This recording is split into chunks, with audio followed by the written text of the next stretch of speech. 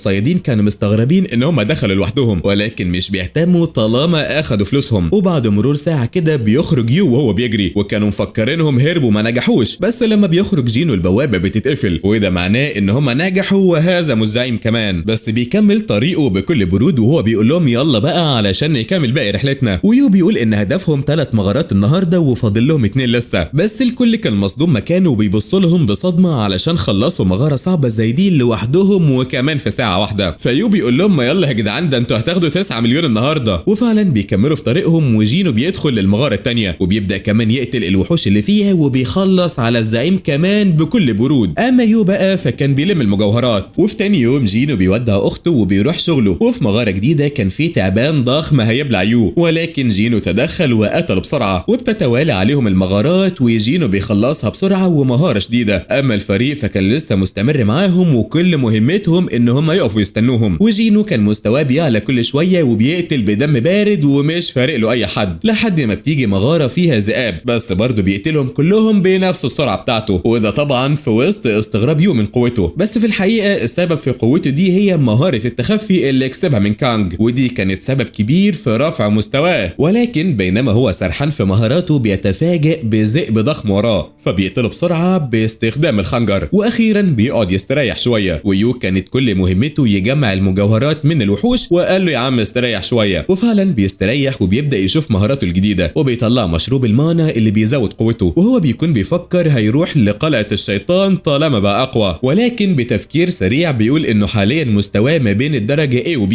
فلازم يستنى شويه كمان. بس بتظهر له رساله ان اللاعب واصل للمستوى المطلوب، وبعدها ظهرت له رساله تانية بمهمه جديده واللي هي تغير الوظيفه. وبعدها بنروح لنقابه النمر الابيض، فالسكرتير جيت شول بيروح للمدير وبيقول له شوفوا المصيبه دي كده، فبياخد من الورق باستغراب، بس جيت شول بيكمل كده وبيقول له دي مشكله خاصه ببوابات الدرجه ج، فبيقرا الرقم بصدمه وبيقول له 150 مليون، ازاي حد يقدر يشتري بوابات ب 150 مليون؟ فقال له ايوه بالفعل في فريق جديد ظهر وبيشتري كل البوابات وكمان بيدفع الضعف. فالمدير بيقرا اسم قائد الفريق وبيقول مين يا ابني يوجين هو ده اول مره اسمع عنه. فبيقول له ده يا باشا ابن رئيس شركه يوجين للبناء. فبيستغرب وبيقول له شركه بناء ودي مالها ومال البوابات؟ دول يا ابني كده بيرموا فلوسهم في الارض، وبصراحه مش عارف اقتنع ان حته عيل هيلعب دور صياد ويشتري كل ده لوحده. بس بيلفت نظره اسم سونج جينو اللي من الدرجه اي، فالسكرتير بيقول له هم كلهم كده مجموعتهم تعبانه وضعيفه ومش عارف هم بيخططوا لايه بالتصرفات دي. بس المدير كان بيحاول يفتكر شاف اسم سونج جينو ده فين قبل كده، بس بيفتكر على طول ان ده الجدع اللي نجي من مغاره الدماس المزدوج، وبيبتسم بخبث كده وهو بيقول انا حاسس طاقه القدر اتفتحت لنا لو اللي انا بفكر فيه طلع صح. وبنروح لفريق يو اللي كانوا قاعدين قدام البوابه وبياكلوا وبيلعبوا ولا كانهم في رحله، لحد ما بيطلع يو من المغاره اللي بيقول لهم اسف على التاخير، ولكن قالوا له بقى يا عم هو ده تاخير؟ ده انتوا مش بتكملوا ساعه واحده. فقال لهم اصل البلورات كانت كتيره المره دي فعلشان كده اتاخرنا. فواحد منهم بيقرب من يو وبيقول له خليني اسوق العربيه علشان شكلك تعبان وانا حاسس بالملل. بس جينو بيكمل طريقه لحد ما بيبص للبنت اللي كانت مركزه معاه، فبيقول لها خير يا ماما، ولكنها اتوترت وقالت له مفيش. وبنروح للمدير والسكرتير اللي كان بيساله بصدمه وبيقول له هو انت متاكد ان جينو حصل له استفاقه تانية؟ ما ممكن يكون صدف مش اكتر. ولكن المدير قال له ايوه متاكد، لانه لحد دلوقتي طلع عايش من 3 معارك كبيره زي الدماس المزدوج وكمان اباده فريق هوانج والثالثه مجزره الصياد كانج. وبيكمل وبيقول له ان في كل مره عدد الضحايا كان كبير ولكن هو دايما من الناجين، ومفيش تفسير منطقي غير انه حصل له استفاقه تانية وبقى شخص قوي جدا. السكرتير اقتنع بكلامه بس قال له هو انت رايح فين طيب؟ فقال له هي دي محتاجه سؤال؟ طبعا رايح اضم لنا اقوى صياد. وفعلا بيوصل لمكان المغاره بس بيتصدموا لما بيلاقوا الصيادين قاعدين بكل اريحيه ولا كانهم في رحله، لحد ما بتقرب منهم الطفله وبتقول لهم المنطقه دي محظوره. فتوتر وقال لها احنا بس استغربنا من عددكم. وبعدها بيسالوها ان كانت تبعهم ولا لا، فبتقول لهم ايوه تبعهم. ووقتها المدير بيدور على جينو وبيتصدم لما ما لقاهوش، وقال انه اكيد دخل المغاره لوحده، ولو احساسه صح بقى يبقى لقى كنز كبير. فبيعتذر من البنت وبيمشي هو والمساعد. بس بعدها جينو ويو بيخرجوا، فالفريق بقى بيستعد للمغادره، وجينو بيسال يو ان بكره في حاجه مهمه هيعملها ولا عايز اجازه. فبيقول له انا حجزت شويه بوابات لبكره، لو عايزني الغيها فمفيش مشكله عادي. فقال له لا طالما هتخسر فلوس فبلاش احسن، ولكن طمنه قال له احنا ممكن ناجل الحجز لمده يومين كده بحيث تكون فضيت شويه. ففكر شويه شويه كده وبيقول له خلاص تمام اجلها. وساعتها كان في حد بيراقب كلامهم، بس بعدها تشوي كان بيحلم بمكان كله نار واشخاص بتتحرق وحيوانات غريبه وضخمه وناس بتموت، بس بيفوق وهو مفزوع من اللي شافه وهو بيقول نفس الحلم كل مره، بس بيمسك ورق مكتوب عليه مهمه استطلاع لجزيره جيجو وبيقول خلاص قريب هجيلك تاني. وبالليل كده جينو كان واقف وبيجيله المدير والمساعد بتاعه وهو بيقول له انا اسمي سنمين مدير نقابه النمر الابيض ومحتاج اتكلم معاك ضروري. وفعلا بيقعدوا في كافيه وهو بيقول له انت اكيد عارف ان نقابتي من افضل النقابات في البلاد، بس احنا دايما بندور على مواهب جديده، بس من غير مقدمات كتيره انا مستعد ادفع لك ضعف اللي بتدفعه لك شركه يوجين لو انت وافقت تشتغل معانا، ايه رايك بقى؟ وكان مستني رده وهو متحمس وواثق انه هيوافق بما انه شخص ضعيف وما عندهوش شغل كتير اساسا. بس جينو بيقول له المقر بتاعكم ده ثمنه كام؟ فتوتر شويه كده ولكن رد عليه وقال له 50 مليون. فقال له انت بقى تقدر تدفع لي المبلغ ده او على الاقل 30 مليون؟ فبيتصدم وبيقول له كام؟ انت عايز كام؟ فقال له بكل برود ده المبلغ اللي بتدفعه له شركه يوجين وانت كنت فاتح صدرك قوي بتقول هتدفع الضعف، فاعتقد انك لو دفعت ثمن المقر بتاعكم هيافي بالغرض جدا. فالمدير كان مصدوم ولكن قال له بتوتر انا ما اقدرش اوافق على العرض ده لان انا اساسا ليا شركاء ولازم اسالهم. فقال له خلاص يا معلم براحتك. وبعدها بيقرب منه وبيقول له وانت بقى مين قالك عليا؟ ويا ريت ما تكونش بتدور وبتحقق ورايا. فالمدير اتوتر كده وفضل يبص وراه وما لقاش حد، بس فجاه بيتصاب في وشه بجرح خفيف كده ووقتها بيتصدم وبيتاكد ان جينو حصل له استفاقه تانية طالما عنده مهاره التسلل، واقتنع انه فعلا يستاهل ان شركه يوجين تدفع له المبلغ ده. فبيعتذر منه وبيقول له ما كانش قصدي ادور وراك، وحاول يبص وراه ولكن جينو زعق له وقال له زي ما انت يا معلم ما تتحركش وكمل بقى شرح احسن لك. فقال له بتوتر انا النقابه بتاعتي ابتدت تتاثر فبحتاج ادرب مبتدئين ولكن دول مش بعرف اوديهم لغارات علشان قوانين النقابه، فكنت محتاج اوديهم لغارات كتيره يتدربوا فيها، بس عرفت ان في شخص اشترى عدد كبير جدا من البوابات ولما شفت اسمك شكيت فيك. فقال له مين يعرف الحوار ده غيرك بقى؟ فقال له بتوتر كده انا والمساعد بتاعي لحد دلوقتي. فجينو قال له وانا مش عايز حد تالت يعرف علشان لو شكيت بس ان الموضوع انتشر هطير رقبتكم. بس المدير قال له انه مضطر يدي تقرير رسمي لرئيس النقابه، بس بصراحه مش حابب اموت، فماشي يا عم مش هقول لحد ولا انا ولا المساعد. فجينو بيظهر تاني وبيقول له اهو كده بقى يكون افضل لك، بس احتكار بوابات الدرجه جيم كان بيسبب لك المتاعب، بس للاسف مضطر اكمل مع شركه يوجين لفتره طويله. فقال له بس انت كده هتبوظ شغلي. فوقتها جينو قال له يبقى نعمل اتفاق يرضي الطرفين، هبيع لك حقوق 3 بوابات من الدرجه جيم ودي اخر فرصه ليك لاني اساسا هخلص كل البوابات قريب ومش هتلاقي تاني. والمدير فكر شويه وقال له تمام هتبيع لي بكام بقى؟ فجينو قال له هبيع البوابه ب 300 مليون. فوقتها اتعصب بس وطى صوته وقال له المغاره اللي فيها ب 200 مليون اساسا، فخليها يا عم ب 200 كويسه. فقال له يا عم ماشي ومديله ايده كمان واتفق معاه واداله ورقه باسم حسابه، وبعدها خلاه يغمض عينيه ويفتح بقه وبيطلع جرعه حمراء كده وبيشربها له، فوقتها جرحه بيخف وبيسيبه وبيمشي. وفي الصبح كده يو بيكلم جينو وبيقول له ان هم فعلا حولوا ال 600 مليون، وبعدها بيقول له انت ازاي اقنعته يا عم؟ ده احنا كنا لسه هنلغيهم. فقال له ده بقى سر المهنه يا صاحبي. وفي النقابه المدير كان هيتجلط وهو بيقول له ازاي في بوابات من الدرجه جيم؟ مش انت قلت لي خلصوا يا ابني؟ فبيوري له التليفون وبيعرفه ان كان في بوابات كتير لسه ما اتباعتش وان اللي اشتروهم دول كانوا بتوع يوجين للبناء ولغوا الحجز بس مش اكتر، ولكن البوابات الباقيه سعرها اقل من 70 مليون اساسا، والجدع ضحك عليك يا باشا ودفعك الضعف. فوقتها بيقعد على الكرسي بصدمه كده من الفلوس اللي خسرها وكمان علشان ما نجحش في ضم جينو ليهم. بس بتجيله رساله من جينو وهو بيقول له اعتبر الفلوس دي قرصه ودن كده علشان ما تلعبش معايا وتتجسس عليا مره تانية. فالمدير بيرتاح كده وهو بيقول اي نعم ضحك علينا بس اخيرا لقينا رقمه. وبنشوف جينو كان راكب عربيته ورايح لمهمته الجديده واللي هي تغير الوظيفه، وبعد ما وصل للمكان اللي هيدخل فيه المغاره الجديده واللي بيوصل لها بعد ما تخطى المستوى 40 في المهمه اللي فاتت، وبيكون مش قلقان على الناس لانه موجود في مكان بعيد عن المدينه واي ضرر هيحصل هم مش هيتاثروا بيه. وبتجيله الرساله الالكترونيه وبتطلب منه يقبل او يرفض المهمه، فبيستغرب جدا لان المغارتين اللي فاتوا كانوا بيتفتحوا بمفتاح خاص بيهم، ورغم صعوبه المهمات اللي فاتوا الا ان المهمه دي شكلها اصعب بكتير لانها مرتبطه بنظام المهام بشكل مباشر، وبيديله النظام كمان حق القبول او رفض المهمه لانها صعبه جدا وفيها خطوره كبيره عليه، ولكنه بيفكر شويه في الموضوع وبيقرر انه يقبل ويستفيد من كل ميزه في المهمه، فبيقبل وبيوافق عليها لانها طبعا هتزيد من قوته وترفع من مستوى مستواه بشكل كبير، وبتنقله البوابة السحرية للمغارة اللي المهمة هتتم فيها. وأول ما بيدخل بيفتكر إنه ما خلصش المهام اليومية اللي كان المفروض ينجزها، فبيقول يلا مش مهم، لما ارجع بقى هبقى انجزها. واثق قوي إنه هيرجع، يعني ادينا يا رب ربع ثقته في نفسه. المهم قال توكلت على الله، وبيقف وبيستعد لأي حاجة تظهر له، وبيدخل بنفسه وبيدور عليهم في كل مكان وهو متحمس جدا للقتال. وبيلاحظ إن المغارة عادية جدا يعني، ومش مخيفة كمان بالشكل اللي كان هو متوقعه. ولكن وهو ماشي في الممر النظام بيبعت له رسالة بتقول إنه مش هيقدر يستخدم سحر التداوي والشفاء جوه المهمة دي، وكمان مش هينفع يخرج من هنا إلا لما يكمل المهمة ويهزم كل الوحوش اللي هتخرج ليه. فبيفهم جينو إنه لازم يكون حذر جدا في القتال علشان يخرج من هنا على خير. وهنا بيظهر له أول وحش في المغارة، وبيكون على شكل فارس من فئة الدروع، وبيطلع سلاح مناسب من خزنة الأسلحة علشان يحارب بيه، وقال استعنا على الشقة بالله بقى. وهنا الوحش بيفضل يقرب منه بسرعة، وساعتها جينو بيوجه له ضربة قوية بالخنجر، ولكنها للأسف مش بتأثر فيه. وهنا جينو بيبدأ يتوتر، والوحش بيهجم مرة تانية عليه، ولما حاول يصده قام الوحش طيره بالسيف. أما جينو بقى فهاجم عليه مرة تانية وحاول يشق جسمه بالخنجر بتاعه، ولكن من غير أي فايدة ولا مأثر فيه. ده الوحش كمان عمال يوجه له ضربات وهو بيتفاداها ومستمر في الهجوم، ولكن جينو رفض الاستسلام وقال أنا هستعمل قوتي الجسدية زي ما عملت مع التعبان العملاق. وقام ولف وراه ومسك رقبته وفضل يضغط عليها بكل قوة لحد ما في النهاية فصلها عن جسمه وقضى عليه. وبيكون أهدر جزء كبير جدا من مهارته أثناء القتال، وفجأة بيلاقي عدد من وحوش الدروع دي داخلين عليه. يا وجع مربربة،